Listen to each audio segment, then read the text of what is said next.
In this session, we will be learning about the development of cooperatives in India. In this lesson, what we will be learning is the cooperative movement in India, benefits of cooperative movement, the types of cooperative marketing societies, cooperative processing, and apex level cooperative institutions. What are these that we will be learning in this session?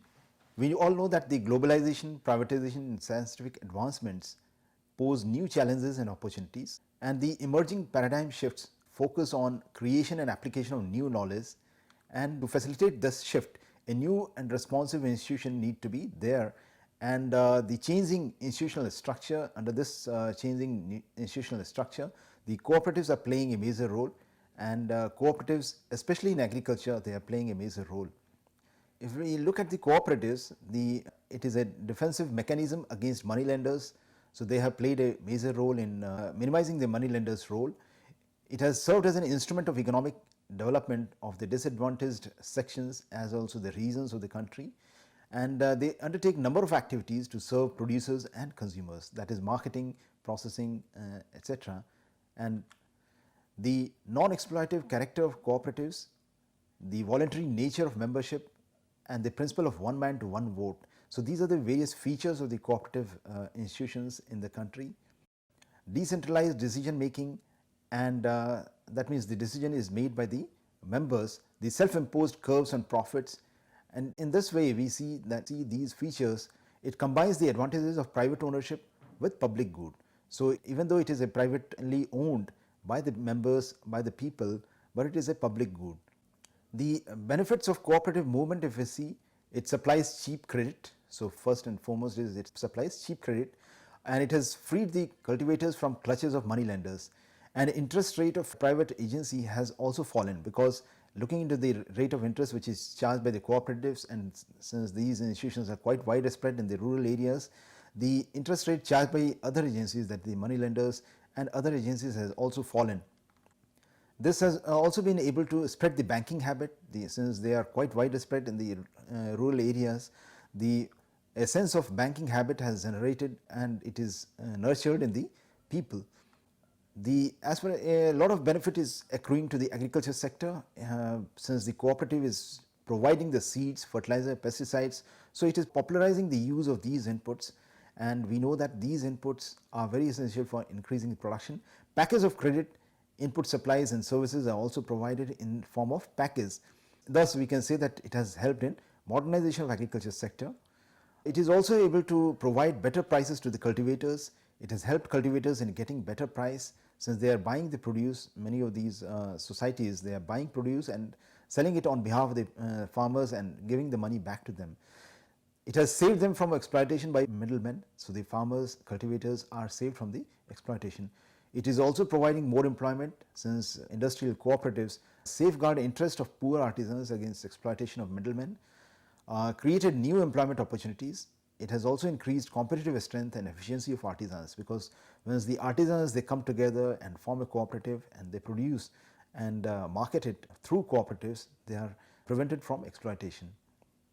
And the cooperatives also undertake distribution of essential goods in far off areas, in remote areas. They are able to provide these services, they are able to provide the quality goods and consumer goods to the people who are staying in the far off places. It has also increased the thrift and saving habit among the people. It has inculcated the habit of thrift, and therefore they are able to save the money rather than spending it. Need for strengthening cooperative organization was felt. Looking into the good features of cooperatives, it is felt that the cooperative organizations need to be strengthened, and for marketing of produce of the farmers, and for making inputs available to them at right time and right price at right price. As far as the cooperative marketing is concerned, these institutions, that is the cooperative marketing institutions, they pool the produce of small farmers having a small surpluses, and they are selling on the behalf of the producers or the members of the cooperative marketing institutions. They improve the bargaining power of the people, since they collect, they are serving as aggregators, and when you bargain from the buyers the huge commodities, it is easier to transport, and it is also they are able to bargain it at a higher price, they are able to sell on behalf of the farmer. It has helped the government agencies in execution of policy decisions related to procurement and distribution of food grains. So they are also helping in procurement and as also distribution of food grains and other essential commodities in the remote areas of the country. As far as the cooperative marketing institutions are concerned, these are the organizations, these organizations are associations of producers. Basically, they are the associations of producers, and for the collective marketing of their produce and for securing for the members the advantages that result from large scale businesses which an individual cultivator cannot secure because of his small marketable surplus. So, a small holders, if they, since they are having a small surplus, if they go to the market for selling their produce, they will realize a lower price and it is difficult for them to sell also, and the transportation charges are also high. So, these cooperative marketing organizations, they are helping the farmers. The control of the organization is with the farmers. So, this is one of the feature. Each member has one vote, as I was saying, in cooperatives in general. In case of cooperative marketing societies, each member has one vote irrespective of number of shares they hold, and the profit is distributed based on the quantity of produce marketed through the society. So, how much is the quantity which is marketed through the society, based on that the profit is shared by the members. Collectively market products of member farmers resemble private organization method of operation, but they differ from capitalistic system in their motives and organization. So, these are the various features of cooperative marketing societies. Types of cooperative marketing societies, if we see based on the commodities dealt by them, we can classify the cooperative marketing societies into two. One is the single commodity marketing society, and these type of marketing societies, they market only one agricultural commodity. So, as the name itself says, single commodity cooperative marketing societies, sufficient business from the farmers producing single commodity. So, they generate sufficient business. So, such societies, this generate sufficient business from farmers who are producing single commodity. If we look at the example of such kind of societies, sugarcane cooperative marketing society is one. So, the farmers who are cultivating sugarcane, they are the members of the society, such societies, and these societies deal with the sugarcane only. So, this is one very good example of cooperative marketing society dealing with one commodity. Another is the cotton cooperative marketing society, oilseed growers cooperative marketing society. So, these are the various kind of cooperative marketing societies which are existing. On the other hand, we also have multi-commodity cooperative marketing societies. So, the market such societies, they market commodities produced by members, that is food grains, oilseeds, cotton. Most cooperative marketing societies are of this type. So, the most of the societies, cooperative marketing societies, they deal with multiple commodities rather than a single commodity. Then we also have what is called as a multi-purpose, multi-commodity cooperative marketing societies. So, such societies, they market a large number of commodities, provide credit to the members, arrange for supply of inputs, and meet requirements of essential goods. So, they also provide the inputs which are needed for cultivation of the major commodity which these societies are dealing with. So, they assist the farmers in realizing higher production, higher profit through the services, various kind of services which these societies are able to provide. Then the structure of cooperative marketing societies, if we see, there are two types. One is the two-tier system is existing in the country, and another is the three-tier structure. So, the states where the two-tier structure is existing is the Assam, Bihar, Kerala, Madhya Pradesh, Karnataka, Odisha, Rajasthan, and West Bengal. So, these are the states where the two-tier system of cooperative marketing societies are existing. And among these this structure, there are two layers. One is the primary marketing society, which is existing at the taluka level. So, at taluka level we find the primary marketing society, and at the state level we have the state marketing federation as an apex body. So, these are the two layers of under this structure, two-tier structure. And in other states the three-tier system is prevailing. And if we look at the three-tier system, how it looks like, at the base level we have the primary cooperative marketing society, market the produce of farmer members.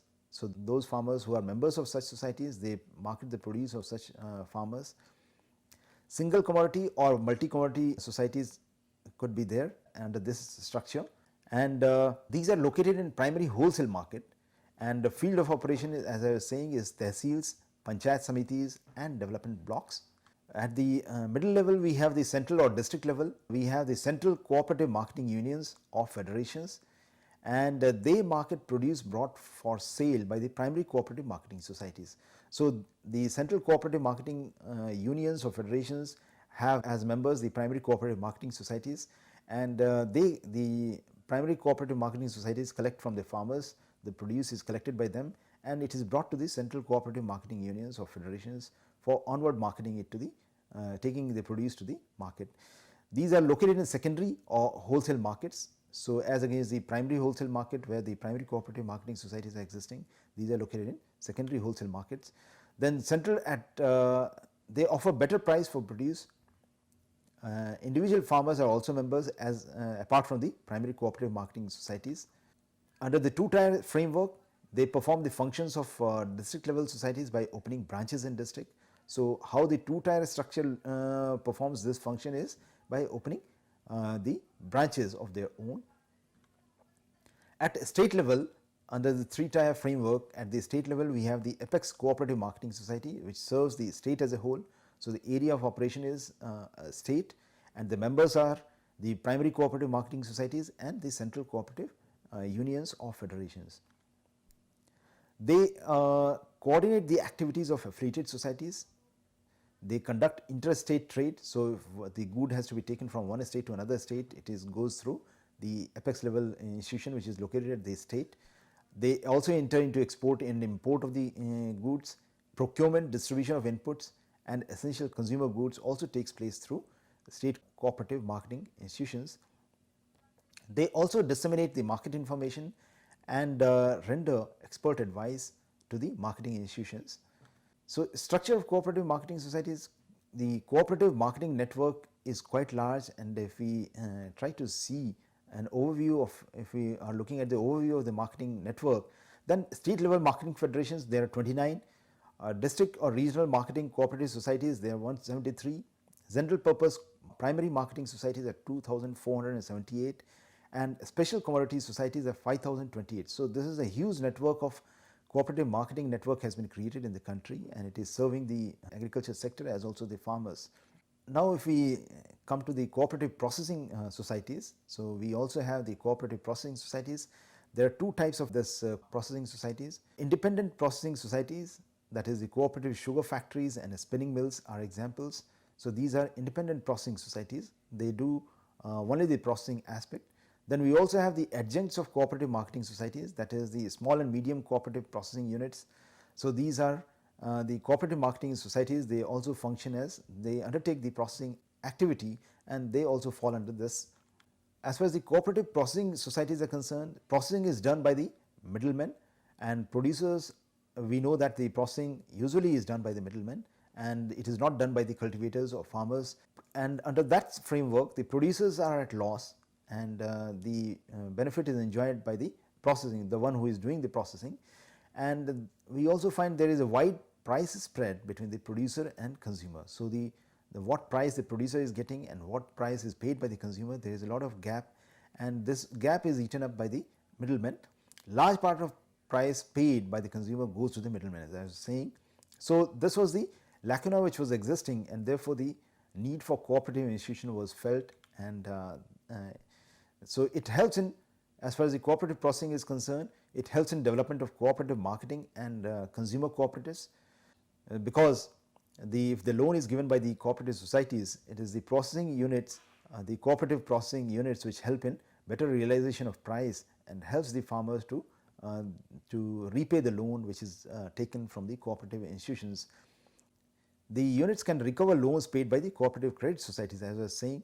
It helps in development of agro-industrial centers. So, if cooperative processing units they come up, societies are created in it is existing in a particular region, it helps in agro-industrial center because it has a lot of backward linkage with the producers and a lot of other inputs are sourced from the for processing purpose, and therefore, it leads to agro-industrial centers, development of agro-industrial center.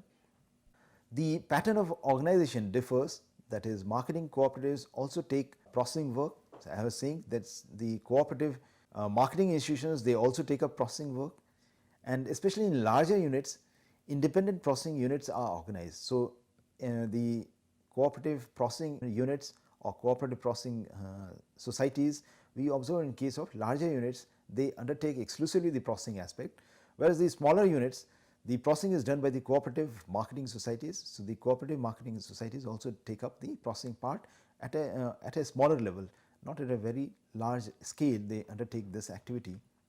And as far as the business practices are concerned, or the features of these societies are concerned, the processing societies, processing on behalf of producer member is done. They pool the produce, grade it, carry out processing and sell the produce, and pay the average pooled price is paid to the farmer producer. Provide service to members. Example is sugar cooperatives. Harvesting of sugarcane crop is done, carting and transportation to factory is also taken up by the cooperative societies. So, they also provide number of other services apart from the processing activity. Distribution of manures and seeds is also done by such societies. Appoint agricultural experts to advise the growers from time to time. If kind of support is needed is provided by these. Develops a spirit of loyalty between the producer and the society.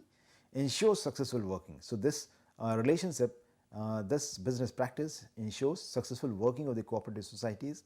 State and central government provide a lot of facilities for the development of cooperative processing societies, and the state, many a times it is observed that the state governments, they participate in the share capital of processing units.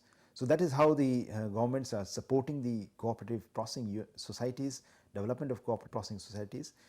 Guarantees to financing agencies for giving loans. So, it helps the cooperative processing units to source finance from the banks, the bigger banks, because the state governments, they themselves serve as a guarantor, give preference in licensing, provide technical guidance. So, these are the various features of these cooperative processing societies. Apex level, we find that there are a number of institutions existing, cooperative institutions existing. The one is the NAFED, National Agricultural Cooperative Marketing Federation, which came in the year October 1958, and this is the apex organization of marketing cooperative societies. And the members of NAFED are state level marketing federations and National Cooperative Development Corporation, and the head office of NAFED is located at Delhi, and they also have branches at Bombay, Calcutta and Chennai, major cities and metros. They also have branches all over the port towns and capital cities. So, that is how the huge network of NAFED is there in the country. And as I was saying, as it looks like the whole country is the area of operation of NAFED, and they undertake procurement, processing, distribution, export and import of selected agricultural commodities. So, they play a major role along with the government. The procurement part is taken up by the NAFED. Processing also they undertake. Distribution of goods, food grains and other inputs are done by the NAFED. Export and imports are also done through them. It serves as a central nodal agency for price support operations of pulses and oilseeds. So, for price support operation, the government needs agency, and it is the NAFED which helps in price support operations of pulses and oilseeds, and they also help in market intervention operations for other agricultural commodities. Objectives are with which the NAFED was organized and instituted is the coordination of marketing and activities of affiliated cooperative institutions, arranges the supply of agricultural inputs required by member institutions. So, whatever inputs are needed by the member institutions, they procure and make it available to the member cooperative institutions, who in turn give it to the farmers. Promotes interstate and international trade in agricultural commodities. So, between across the states, if trade has to be taken up for a particular commodity, that is done through NAFED. International trade also is done through NAFED. It also acts as an agent of government for purchase, sale, storage and distribution of agricultural products and inputs. Another apex level organization is the National Cooperative Development Corporation, which was established in the year 1973. This promotes programs for production, processing and marketing of agricultural produce through cooperative societies. So, its role is to facilitate the production, processing and marketing of agricultural produce through the cooperative societies. Supports marketing programs through financial assistance from state governments. Cooperative marketing and processing activities are being developed under the supervision of NCDC. So, it helps promotion of the processing and marketing activities through cooperatives. As far as the amount dispersed is concerned, we see that huge amount of money is dispersed through NCDC for promotion of processing and marketing through cooperatives, and to the tune of 7,000 crore rupees has been dispersed in the year 2015-16, which has increased almost doubled from the 2012-13 period. It also undertakes diversified activities towards the areas of dairy, fisheries, minor forest produce. So there are a number of commodities which these cooperatives are dealing with. It is not only the food grains, but also the dairy, fisheries, minor forest products. So these are the various commodities in which the cooperatives are entered with the help of NCDC. As far as the NCDC is concerned, it works for development of cooperative marketing, storage, processing and distribution of consumer goods. The goods like food grains, sugar, edible oils, kerosene, soft drinks, etc. These are the service cooperatives. Through service cooperatives, they are dealing with these commodities, and NCDC is promoting the cooperative marketing institutions to provide these consumer goods to the people who are staying in the far-flung areas, remote areas, hilly areas, tribal areas. So there the cooperative consumer goods are being provided through the cooperative societies. Then we have other set of organizations also, like NCTGF, that is National Cooperative Tobacco Growers Federation.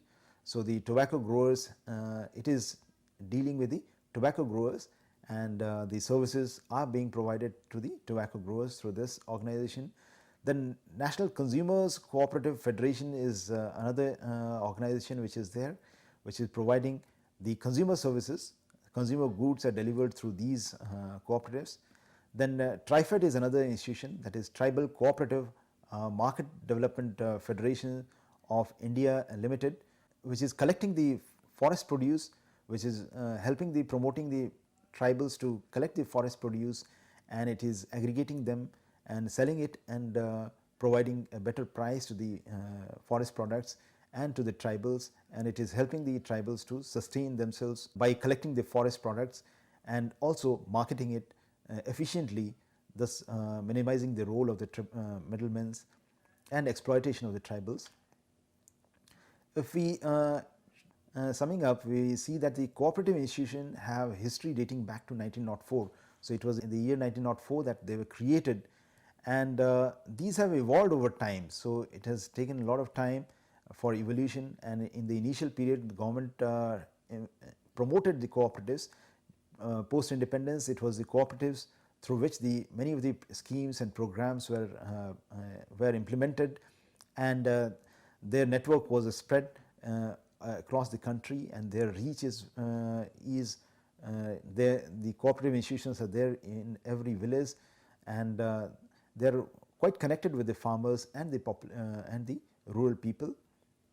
Have a well knit structure. Two types of cooperative institution we see, that is the cooperative credit institution and cooperative non-credit institutions. Non-credit, as we discussed during this session, that is the cooperative marketing institution and cooperative processing institutions, and they are playing a major role in as far as the market linkage of the produce is concerned. From the farmers, whatever produce they are making, it is taken to the market through cooperative non-credit institutions.